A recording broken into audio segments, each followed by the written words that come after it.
If you are a Bible student, I think you know full well how Peter denied Messiah, not just once, but a number of times at his trial.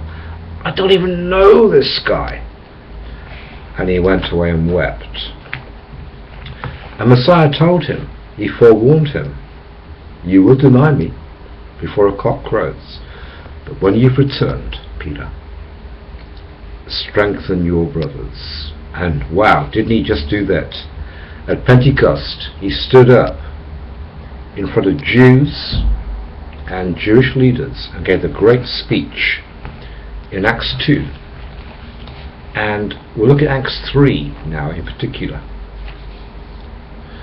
And Acts 3 verse 17, Peter says, friends, brothers, I realize what you did to Messiah was done in ignorance, and the same can be said of your leaders.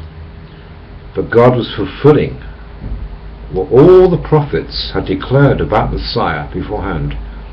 He must suffer all these things. Now, brothers, turn from your sins and turn to God, so you may be cleansed of your sins.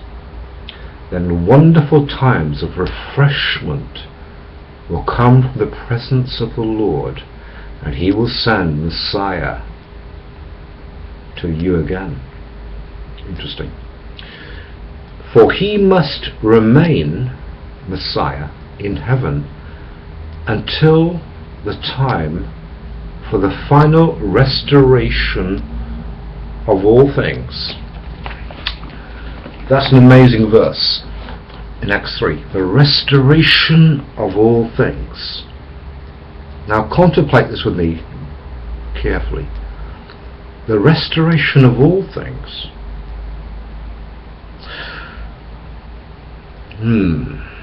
What was lost originally? Heaven on earth. The paradise Eden was temporarily thwarted by a rebel angel.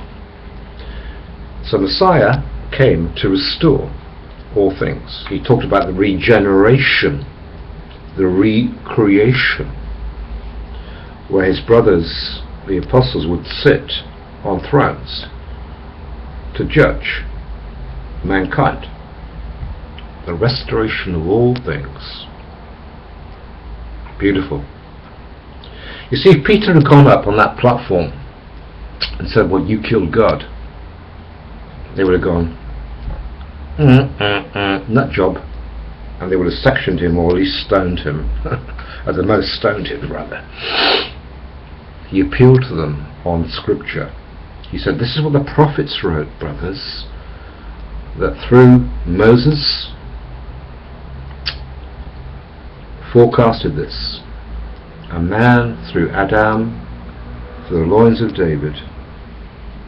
And he quoted Psalm 110, the Lord said to my Lord, Adonai said to Adoni. Adoni is never used for a divine being, it's a human Lord. Sit at my right hand. Yep, the restoration of all things. Can you picture yourself in the kingdom on earth, welcoming back your relatives who are now asleep in the grave? And you go to church and they teach you, well, they're in heaven or hell. BS, rubbish. They're asleep. The restoration of all things, glorious. The recreation. Shalom.